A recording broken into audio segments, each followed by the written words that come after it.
Уважаемые студенты, дорогие преподаватели, всем добрый день.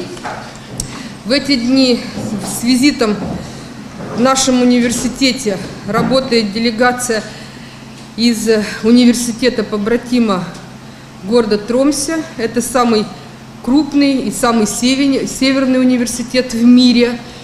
1 августа 2013 года, после процесса слияния с университетским колледжем Финмарка, университет был переименован в Арктический университет Норвегии. То есть мы теперь такие два арктические университета, норвежский и российский. Но история дружбы уходит еще в прошлый век, в 1991 год. Вы еще совсем маленькие были и, конечно, этого не помните. Но именно в то время стало развиваться сотрудничество между университетом Тромсё и двумя тогда Поморским и Архангельским техническими университетами. Но эти традиции продолжаются вот на протяжении уже очень многих лет. И сегодня у нас в гостях ректор университета Анна Хусебек, Сигрид Ар, глава международного департамента, Татьяна Савинова, координатор проектов с Россией, Ингвар Хауге, советник Финмарка, Кристиан Амбер, консультант факультета гуманитарных и социальных наук и образования, Ингвиль Якобсен, профессор факультет права, и Тригви Йонсен, глава факультета математики и статистики. И я с удовольствием предоставляю слово ректору университета Ане Хусебек, которая выступит перед вами с публичной лекцией. Hanne, thank you, and the floor is yours.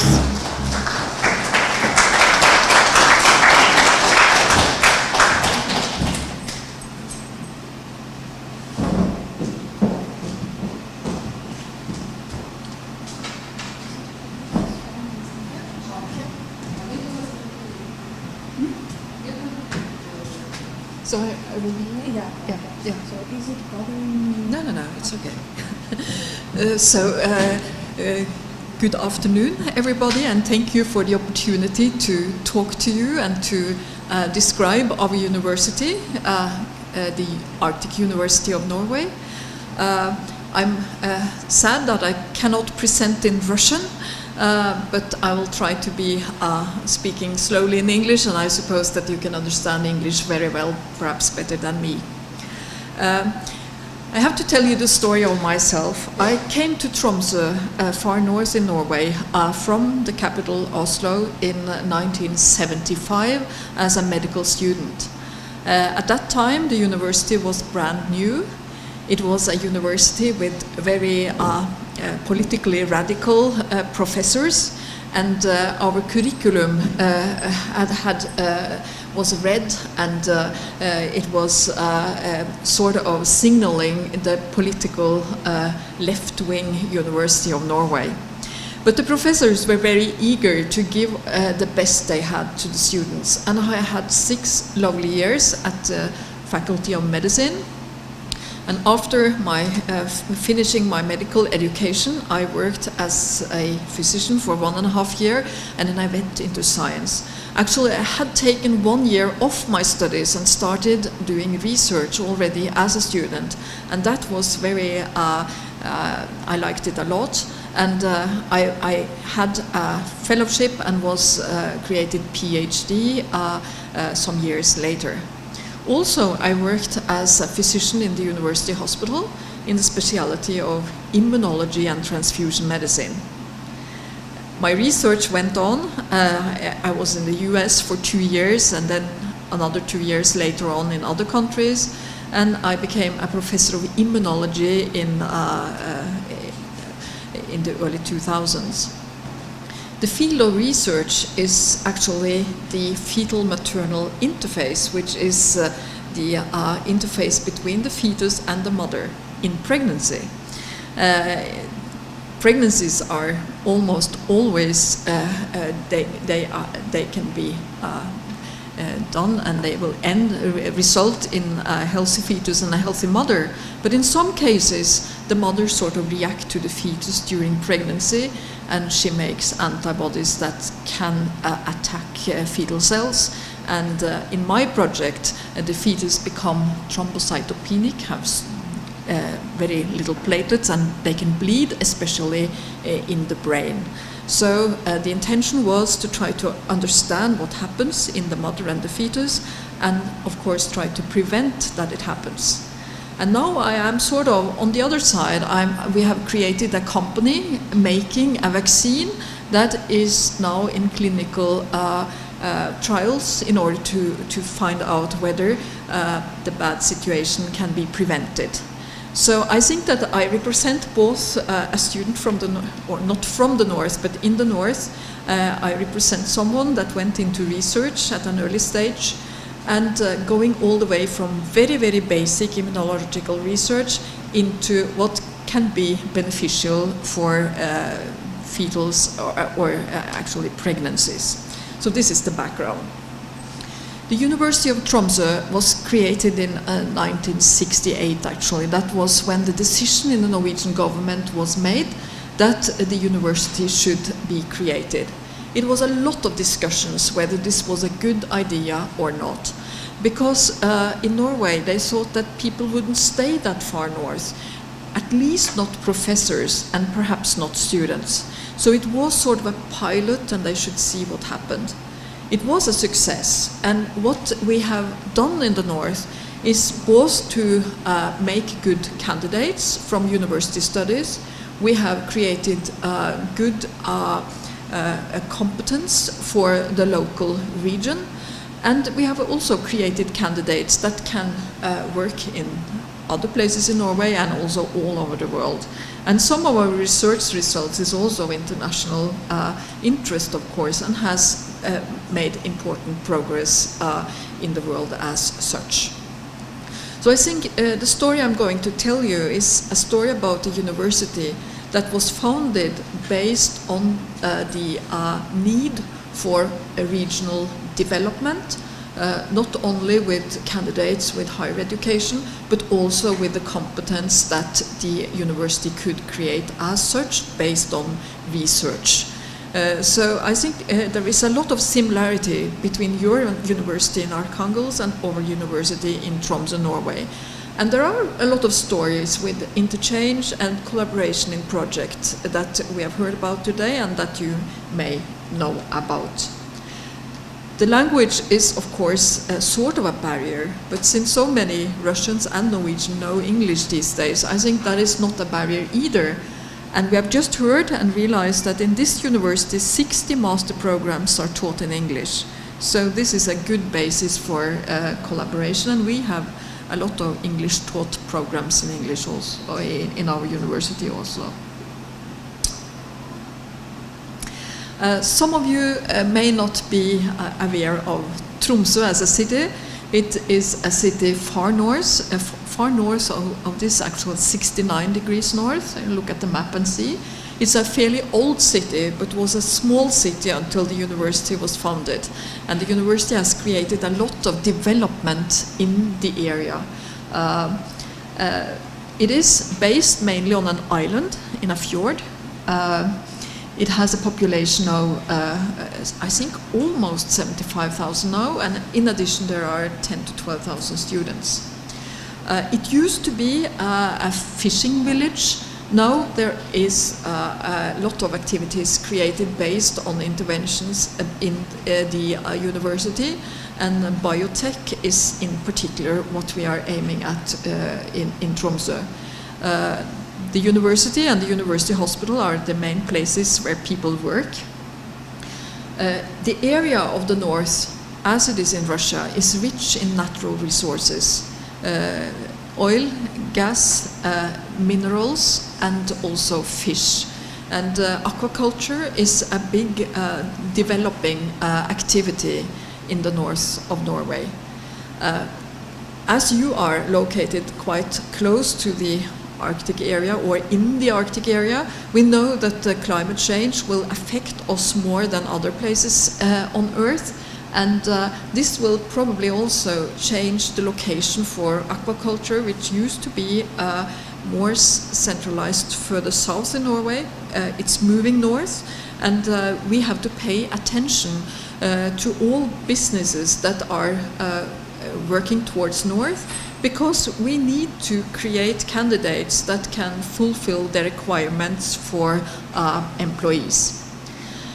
As it is, when I came to the north, it was sort of a poor area. There was a lot of unemployment, and there was a sort of pessimism in the whole area. That has changed completely. And today we have a lot of employers that come from the south and work in the north and go back to the south during the weekends. Sort of working immigrants, but within Norway. We don't like that. We like to have an area where families want to live, where partners both can get work, where children can go to good schools, where there are health care and culture that people can enjoy.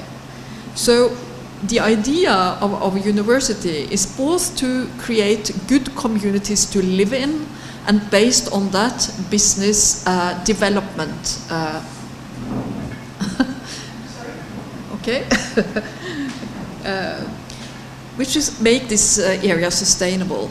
I have also to say as an introduction that the oil and gas has not yet been very well developed in the Barents Sea, not on the Russian side and not on the Norwegian side. There is a lot of plans, but as you know, the oil prices internationally is a little bit declining, and there is extremely expensive to explore and process oil and gas in the north. So we do not know whether we will have this huge industry based on oil and gas as we have foreseen. And that will influence our area a lot. Then we need to think differently, and I think it is the task of university to always be flexible, to always look around in the society and see what is going to be developed in the future. Because universities are not so easy to change either. Even though we get, we are told that something changed in the society, it will take us a while to plan new studies, and it will take us a while to educate new candidates. That often takes 5 or 6 years. So we need to keep our eyes and ears open, but still it's not so easy to change very fast.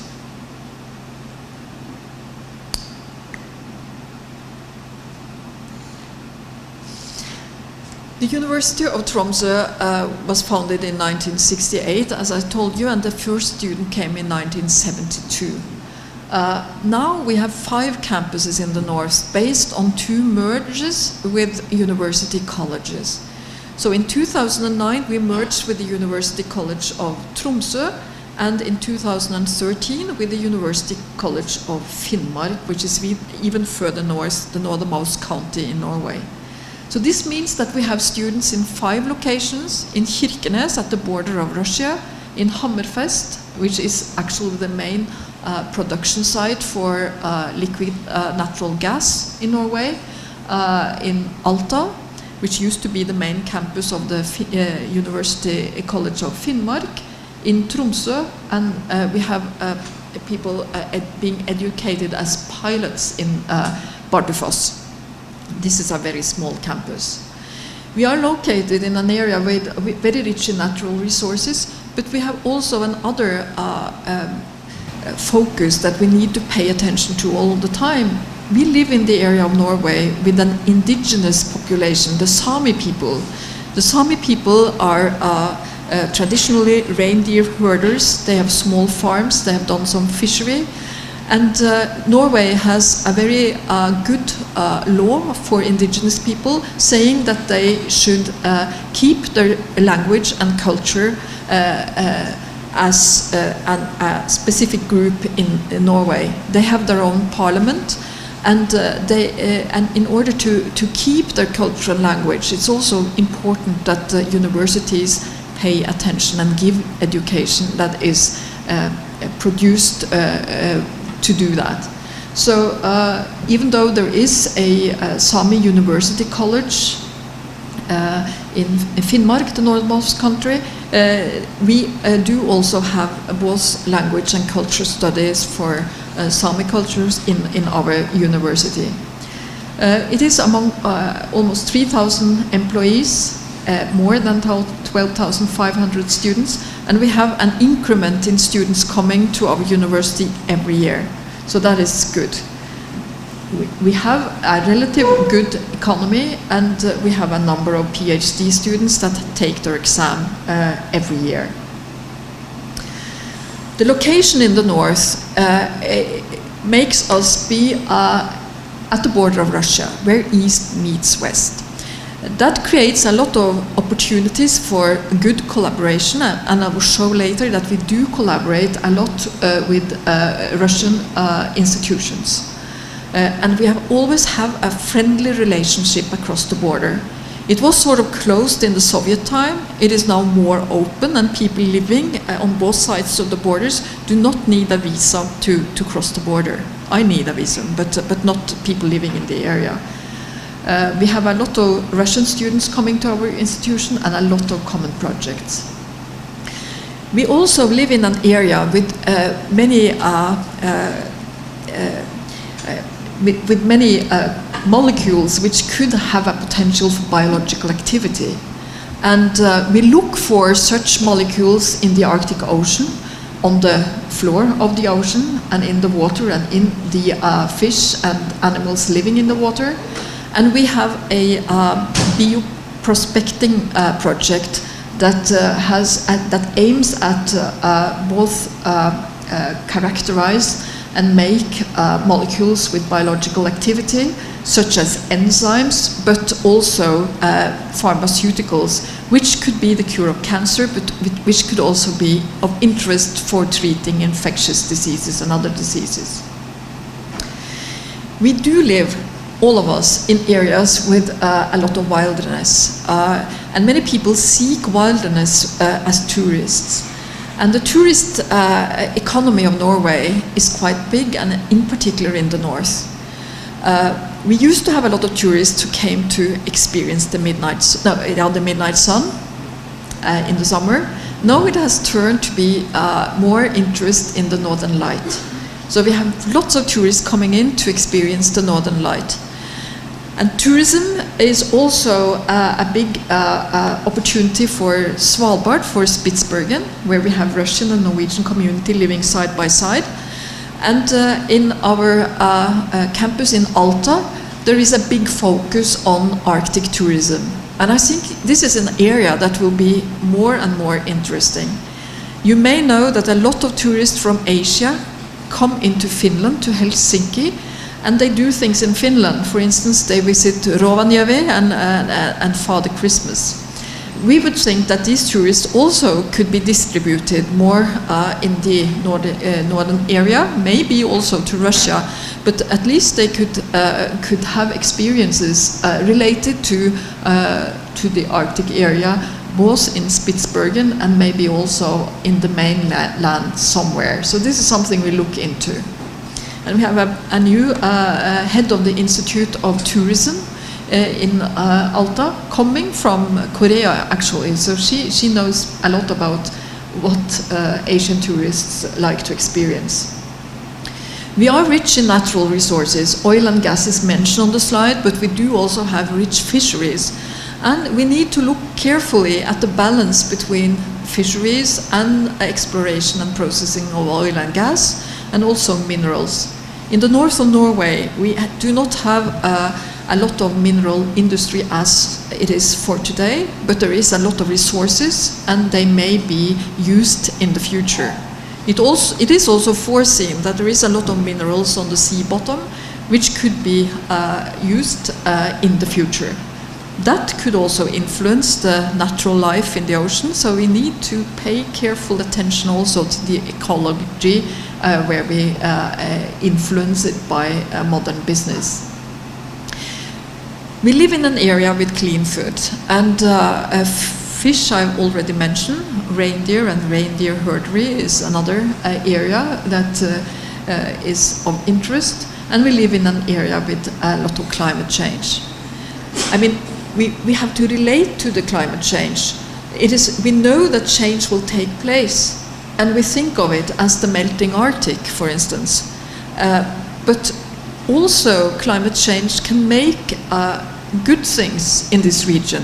For instance, we can do forestry and also farming that not was possible before. So we have to pay attention to the change. We have to pay close attention that we do not destroy the earth by climate change, and we have to try to make it as little as possible. But we know that it happens, and most countries has agreed that 2 degrees increase in mean temperature is acceptable. And that means that a change will come. And I think we as universities have to pay close attention also to social, ecological, and changes that mostly is for bad, but may also be for good. The tendency in the north, and I know it also is the tendency in Russia, is that people move south. We may wish to keep society up north. Several reasons, but a decentralized population is what we aim for, both in Russia and Norway. And it takes something to go on with such a perspective. That was 2. As I already told you, the university was founded because of regional reasons. The need to develop the north of Norway in a good and sustainable manner. And I think we have reached that goal, or I mean, it is an ongoing thing to reach, but 70% of the students in our universities stay in the north. We need to recruit students from abroad and students from the south of Norway, and even the people from the south of Norway tend to stay in the north after they have finished their studies. Some go south. It is not possible for the north of Norway to relate on students coming from the south as candidates. It doesn't work. That was the reason why this university was founded. And I think also that the expectation of the people living in the north is that universities should be the basis for future development in the region. So this is a very important part of our mission. But as I also told you, universities are not regional in their nature. They are national and international in their nature. So of course, our candidates can work in all universities in the whole world and in businesses in the whole world. And we have to balance the regional efforts with what is an international expectation of a university. The international issues are in some ways, this is an example. We like to collaborate with international institutions, and many of our researchers, most of them, have international relations. When the university was founded, we also got this very nice thing that every 5th year we can take our salary and go somewhere. The sabbatical thing. In other universities in Norway, this is not so frequent, but one of the things that they thought about when they created the university was the necessity of an international network. And that is why it is so nice to go somewhere to make networks, international networks. And since I'm a physician, I went to a place in the world with a lot of medical research, the National Institute of Health in the US, with 3,000 researchers in health sciences. Based on 2 years in that institution, we had patients from the north being treated in this research institution in the US for many years. They got cancer treatment which was not established in Norway. And I still see my patients being alive, which was not expected, walking around in Tromsø. And that makes me sort of happy. And that was a good result of international collaboration, which took place many years ago now, but are still in place in our institution.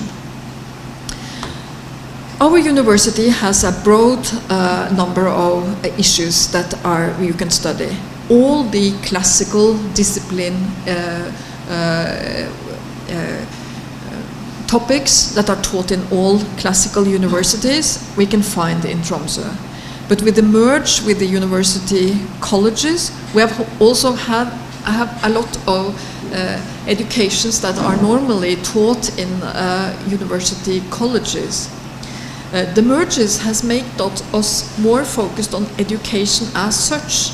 And I think we are example of a university that give very good teachers education, for instance, which usually take place in university colleges in Norway.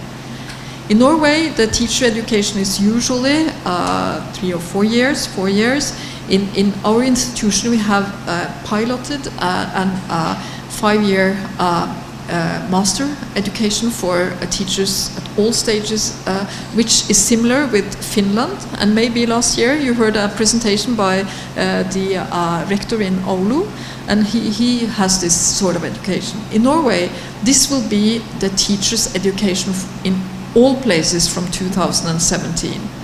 And I think what we did after the merge was to take the classical disciplines and put them into a very good teacher's education, which could be done in many university colleges in Norway, because they don't have these classical topics covered in their institutions. This is also the case for engineer education, for instance. We have mathematics and physics and chemistry and informatics and geology as the basis for engineer education. This makes it good, and we want to develop education of engineers, which we lack in our part of Norway, further. And today we have representatives from Institute of Mathematics and Statistics who want to recruit students from Arkhangelsk. We also have this Center for Excellence in Research, which we have got in competition with other institutions in Norway. Some examples is the Norwegian Center of Excellence in Theoretical Chemistry, which used to be a very theoretical center, but which is now engaged in creating new drugs based on their knowledge. We have a Center of Excellence in gas hydrates, which means methanes released from Arctic tundra or melting ice, which can be a source of energy, but is first and foremost a gas that influences the climate much more, 30 times more than CO2, which we usually relates to. We have many such centers. We have Center of Research-Based Innovation, which is more approaching business creations and is made in collaboration between centers of excellence in research and small and medium-sized enterprises. So this is approaching businesses to a higher extent compared to the Center of Excellences in Science. We have one Center of Excellence in Education, which is a new sort of center in Norway. So this was the first one that we competed for, and the first one that was created in Norway. And that is in collaboration with the University of Oslo, and it is related to the teacher education. And we want to have more of these centers, because I think to develop as a university and institution to the best of the society, we need a better integration between education and research. So that is something that we pay a lot of attention to. Also, we have 2 centers that are financed by a private person in Norway. There are, I think, 14 such centers altogether, and we have 2 of them in our institutions. One is based on the law of the sea, and Ingvild is representing this in Norway now, here in Arkhangelsk now, and the other one is related to medicine, to thrombosis research. So we are proud of all of them, and they come in addition to the broad scope of the university as such. When it comes to international students, they can either come because they know Norwegian, and then they have a lot of things to choose between. If they don't know Norwegian, they have to be included in the English taught programs. In all years, the Russian students have been the most numerous. They are both in Alta, in Kirkenes, and to a large extent in Tromsø. They are hardworking and very good students, which we like a lot. So we want more Russian students to our institution. This year, the German students were the biggest group that were welcomed to the university, and I think altogether we welcomed 568 new foreign students this fall. So there is a lot of foreign students, and Tromsø is a very international city. I think wherever you come from, you will find friends from your home country in Tromsø, and of course we try the best we can to integrate the international students in the student life in Tromsø as such. Just to give you an impression of our collaboration with Russia, as you can see on this map, or it could be seen if it was larger, there are collaborating institutions all over Russia. But the institution that we collaborate mostly with is NARFU and the Medical University of Arkhangelsk. So these are the two main institutions. Murmansk is an institution with a lot of collaboration, but as you can see, both in St. Petersburg, in Moscow, in Yakutsk, I think it is far east, everywhere there are projects and interchange of students between Tromsø and Russian institutions. Yeah. What about Norwegian polar research? Both this university and our university are focused towards the north. The Arctic University of Norway, the Northern Arctic Federal University here, we have both a lot of interest in doing research and educating people towards Arctic and polar research. And we are publishing a lot of what is published of polar research in the world, in particular towards the Arctic. Even though Norway has a research station also in the Antarctica, we do not be as strong in the south as we are in the north. And I think that our situation in the world with us placed very close to the Arctic area or in the Arctic area makes us both being responsible for Arctic research, but also take a special interest in Arctic research. And it is a lot. I have to mention one project. Ingvar is representing this project here. This is a massive open online course project that our university creates together with University of Alberta in Canada.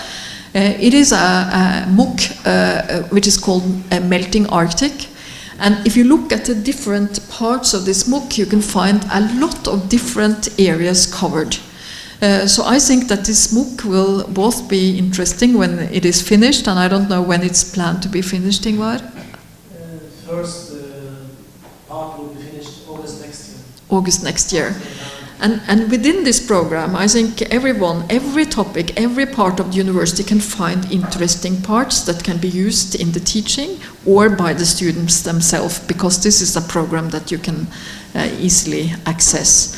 And it's based on a platform that is also available for Russian students.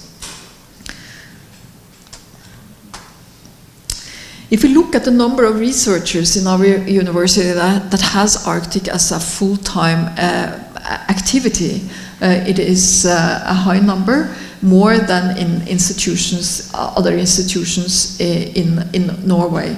And that is also the basis for the high number of publications that has an Arctic focus. Because in Tromsø, it is not only the university that is focused towards the north. Around the university, there is a lot of institutes and institutions with an Arctic focus. It's the Norwegian Polar Institutes, it is the University Hospital, and of course, people living in the Arctic is of interest as an Arctic topic by itself. And there are huge population studies that has taken place in Norway, in Tromsø, since 1974, focusing on diseases that are more frequent in the north compared to the south. And when they started in 1974, it was coronary vascular diseases, heart attacks, that was much more frequent in the north compared to the south. And of course, if you find such a thing, you want to explain why that happened. And as the Norwegians have almost the same genes, or it is a genetic exposition, It must be something in the environment that made people in the north more prone to coronary heart disease compared to the ones in the south. And there are several other examples of people living in the north having a different disease pattern compared to the south. And with these population studies, you can easily find out, or you can find out whether it is living in the north or it's other factors that influence what your diseases are. And now we are just starting a big project in collaboration with 2 institutions in Russia and 1 in England to look at coronary heart disease in Russia, because sudden death by coronary heart disease is more frequent in Russia compared to other countries that we can compare with. So this is going to be a very interesting and very large study, which is financed both from Russia, from England, and from Norway. So I'm looking forward to see the results from this. But only to count and to find out that the disease is more frequent is, just one part of the problem. What we aim at is, of course, to prevent the disease in the population. So maybe this will also be influencing maybe the way of living in Russia, in the north of Russia in particular. So how do we contribute to regional development? I think I've already mentioned a lot of examples that we contribute to regional development. We have had a lot of candidates that now live in the north. There are no longer lack of physicians, lawyers, dentists, and people with a competence in economy and leadership in the north. We still lack engineers, and we are working hard on that. But the situation in the north of Norway is completely different compared to what happened before 1972, when the university started to welcome students. Also, in the area around the university, you have businesses that are based on inventions made in the university, and that is the case in particular for biotechnology-related products in Tromsø. But of course, our contribution, for instance, to aquaculture, by looking very carefully at diseases that are present in aquaculture in Norway and internationally, we have participated in an industry in Norway that is very successful. So in order to evaluate what the university has meant for the north of Norway, I think we have to dive deep into competence and candidates from the university. And it has meant a lot. No other answer could be given to that questions. The relevance we need to pay carefully attention to all the time. Do we have relevant studies in the north? Or is it the students aged 19 that want to study different things, and we make the university have studies that people aged 19 want to study? Sometimes we have to ask these questions, and the politicians in Norway, the government of Norway, have asked these questions right now. And they are trying to make a structure in higher education that is more relevant. And I think they will pay close attention to the relevance of the studies that we have in the different institutions. When I visited Murmansk earlier this year, I realized that in Russia there is an indicator for universities saying that how big a percentage of your students have relevant work 2 years after finishing their studies. We do not have an indicator like that in Norway. And perhaps we have spoiled students with a huge repertoire of not so relevant studies. So I foresee that in the future the politicians will be a little bit more strict in what studies that will be given in each university. I hope it will not be an instruction that is too narrow, because I think that universities need to be broad in their basis in order to be very good in some particular topics.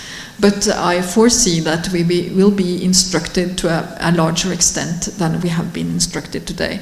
And I have referred to the Russian system for the Norwegian politicians, that maybe we also should have an indicator on relevance in studies 2 years after finishing studies in order to see, do we answer the society's demand for relevant competence out there.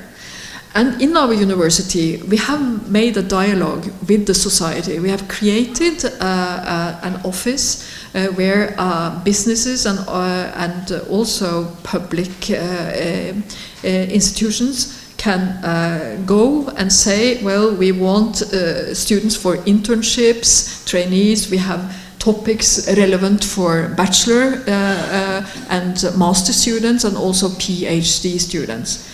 And we have this joint PhD students coming from industry and being in our university, and they are supervised partly from the industrial partner and partly from professors in our university. And this is also from this year made possible for the public sector. So I think traditionally universities has been like castles that cannot be intruded by the society from outside. This time is definitively over. And if we cannot collaborate with the society that we are made into, we are not doing what the society asks us for. So I'm very concerned about being in touch with the real world outside the university in order to be in dialogue and be as relevant as possible, without touching the academic idea of a broad basis in order to be relevant in the end.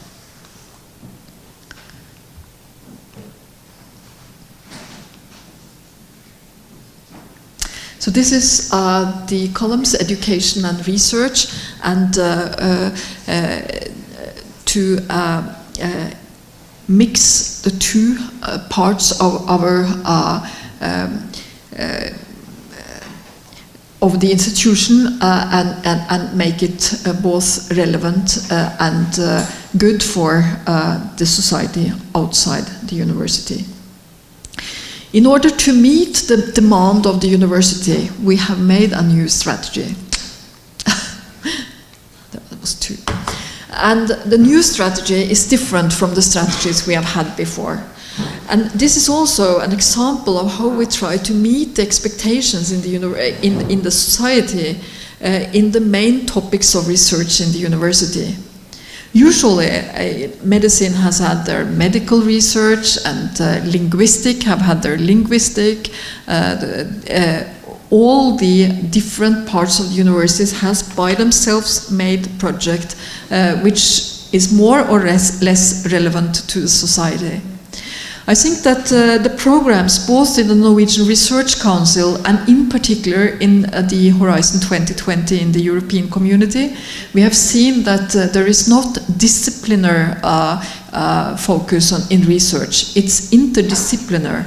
And we have to mix focus in between technology, in between the studies in humanities, in between fisheries, medicine, in order to meet the expectation and the challenges in the society. So as you can see, we have 5 areas of focus, and I'm going to describe those in more detail. But in addition, we need to pay attention to very good education, very good research, and to take care of the employees in a way that they can do their best while they work at the university, and that we communicate our results in the best way in order to make them available for the society outside the university. So in doing such, we have discussed energy, climate, society, and environment. And if you think about this title, you will see that there are different disciplines that can create good projects under this umbrella. And now we try to put researchers together that are not used to work together in our university in order to create a project under this title. We don't know if we will succeed with this, but I hope so, because I think this is the way to have research moving forward. And if you look abroad, in many countries, they are doing exactly like that. it is not disciplinary research and not disciplinary education, but it is something that is made by challenges in the society, in the world as such. So we put together people to discuss topics of research, and we want to be international leading in the project that will come under this umbrella. So this is a very ambitious goal, and I hope that we will reach it. But this cannot be done without international collaboration and national collaboration also. We are not strong enough in our university to make this happen by ourselves, and we will invite you and other international collaborators to participate in these research topics. The same thing with sustainable use of resources. This is, of course, of greatest importance for future generations, that we leave the world sustainable when it comes to resources. And I think that the Russian-Norwegian collaboration of sustainable use of fish in the Barents Sea is very successful. And even if the population of cod was declining for a certain number of years, it is now inclining. The same with herring and other fish resources that lives in the Barents Sea. So this needs to be done also when it comes to gas, oil, minerals and other resources that are available. And in particular, living in the north, where there are both indigenous peoples living and people with a modern way of living, we need to pay attention so that sustainable use of resources also take the indigenous people's resources and life into consideration. So this is important, and the first we are going to discuss under this umbrella title is renewable energy. Norway used to base the industrial development on hydropower and are now dependent on oil in particular. But in the future, oil will perhaps not be available in the amounts that we see today, and we don't want to burn fossil fuel, so we need to look at other alternatives in a good way. But I have to say also that we have, of course, oil and gas research and educations that are related to oil and gas production in our university. We have a petroleum research center and also a center of excellence in research called ARCEX. So it's not that we are against fossil fuel, but we need to look into alternatives for the future. And the students want us to be a more green university than we are today. Technology is, of course, also the future, and technology in a broad sense of the word. It is health technologies, it's technology related to oil and gas and minerals and renewable energy, and it is technology that makes us use resources in the ocean as such more efficiently. So technology is a main focus in Tromsø, as I understand it is here. Health, welfare and quality of life. The Faculty of Health Sciences comprise 40% of our university, and a large amount of the publication that comes out of the university, and also the PhD degrees. They have a lot of international research because health is mainly and most international. But also, as I have already told you, the population studies of people living in the north, and a very interesting focus on hypothermia, both related to health and welfare, but also to accidents that may happen in the high north. So this is something that we work on in an international matter and very hard. And I think also with occupational medicine here in the north of Russia. We do have a title called Community Development and Democratization. We think that, as I told you, that development of communities, also in the rural areas, is the basis of development of a region. I mean, you cannot rely only on big cities, but you need to develop cities that are located in the neighborhood of where natural resources are developed. As you have done in the Yamal area, for instance in Salekard, where I visited last year. In order to have good communities, as I told you, you need good schools, healthcare, and culture, and that is the basis of the community development. But when this is said, we need something that can create jobs, work, employment, and this is often development of businesses, and that is what we also would like in the north of Norway. And democratization, which is important in Norway, and which is important in an international perspective. So this is what we have the title of this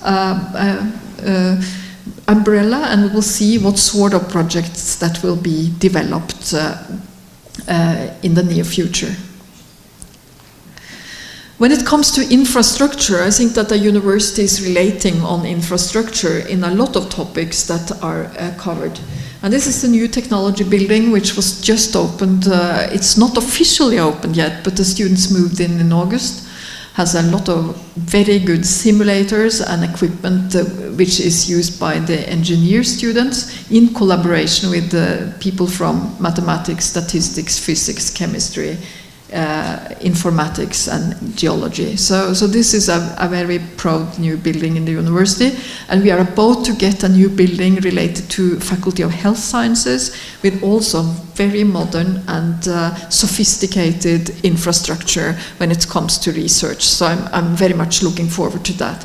Also in this building, the new educational the way of teaching is taken into consideration, because usually I gave a lecture like this for a lot of students, and I was always afraid that the students shouldn't be taught enough, so I overloaded with PowerPoint slides and I made them go home to study hard. I don't think this is the modern way of teaching. I think in Norway and in our medical school, problem-based learning is the way that teaching is done. And with problem-based learning, you get, for instance, a problem on Monday, and you are just sitting in a group the whole week to solve the problem, and on Friday you meet again to see whether you have solved the problem correctly or not. This means that we need less auditoriums and we need more group rooms that students can sit in groups of 10 or 12 students to work on the problems all week long. So this is, I think, implemented in several topics taught, and I assume that this will be the normal way, at least for a few years ahead of us. So relatively new buildings can become old-fashioned within new methods of teaching. This is the new research vessel, which is now being built in Italy. It is good for ice up to several meters. I know that you have such vessels in Russia. We do not have them in Norway yet. And this will be a vessel that is equipped with a lot of research equipment, which will be good for teaching a lot of students, but also for doing a lot of research. So we are looking forward to that. The big area for dialogue in Tromsø is the Arctic Frontiers, which is a conference yearly in the third week of January, in the dark period in Tromsø, with a lot of northern light, potentially. And this is a conference that is different from most other conferences because it has three parts that's partly overlapping. It's a policy part, a business part, and a scientific part.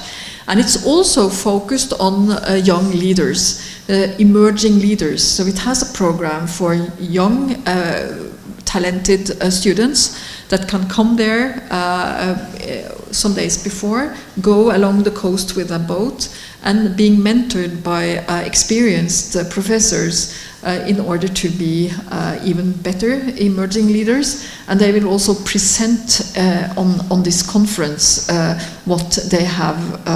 They have a topic that they are going to cover in the conference. It's an experience and a very good meeting. So this was a brief introduction to our university. There is a lot more to say, and I think that if you're interested, you can find something on our web pages, and of course I'm open for questions and comments, and I can use all the participants from Tromsø in order to give good answers to your questions. The lecture was very interesting. It was open-minded and analytical at the same time. And I'm sure that all of us have known a lot of interesting facts about fast developing of the northern Norway. And again, we are sure that we just witnessed that the university plays a central role in local development. And I just found that I think it's one of the most, it's one of the best recruitment tools when the rector of the university with so big passion tells us about your institution. So I think that many of you found that it would be interesting to go to Tromsø. I just wonder whether some of you sitting here, students or maybe teachers, been to Tromsø for studies, conferences, seminars, or maybe giving lectures. Just raise your hands. Higher, please. Okay, we have a few people who've been to Tromsø, so I think you agree with me that it's a very good university and it's a lot of things we can develop together. And please ask questions. Every good lecture should be finalized with good questions from the auditorium. So you have time to ask questions to the rector of the Tromsø University, please. Please, do it. So maybe we can ask some of the participants from Tromsø to yes, there is one question, so we have the microphone. So there is a question. Hello, I work at the Eurasic Research Office here at the university, but I'm also a representative from the Arkhangelsk region in the Barents Regional Youth Council. And you have told us about that young people go south, both in Russia and in Norway. That's why I have a question.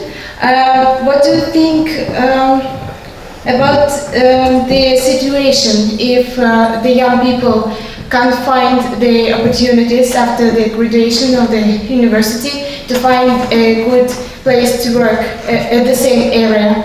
What about that in your country? Yeah, we have just done a study on that. How many students have relevant work in the north after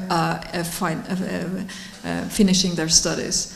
And a huge part of the students, 70% stay in the north, and among them 80% have relevant work some months after finishing their degree. So we do not know what happens 2 years or 5 years later, not for all students, but for some students group we know, and some stay in the north ever after. So I think it's a very good investment, and I think some students will move south, whatever we do in the north, and we have to say, well, you can do that. But even so, we need many of them in the north. Thank you. Yeah, there is another one.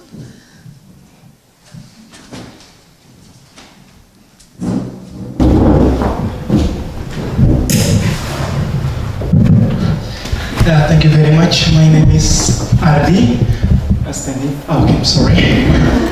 Well, thank you very much. My name is Ardi. I am from Indonesia, and I'm studying in Northern Federal University.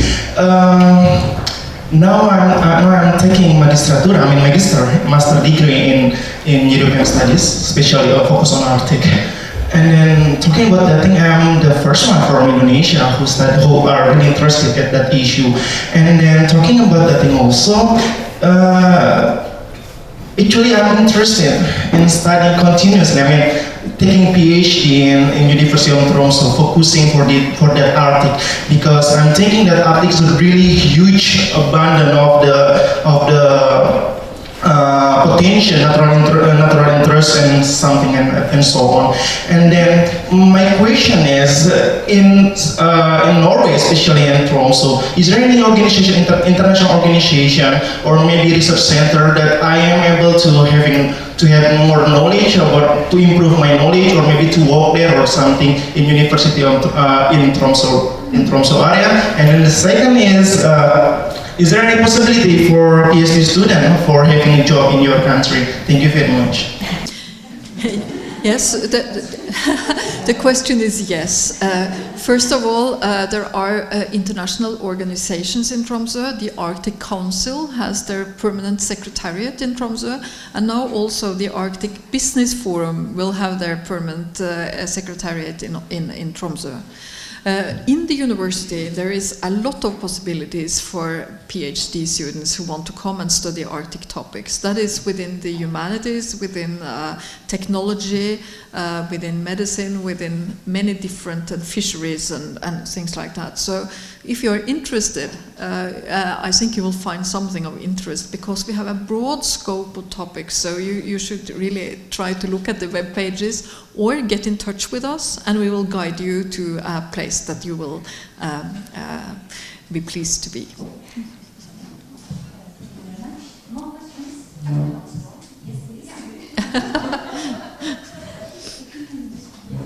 Yeah, I can use that one. What do you like to turn it on? Is it on? No. Okay, thanks.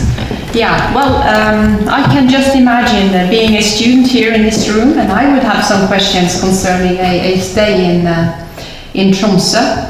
And so, my question goes to the Vice Rector of International Cooperation. Yes, as a...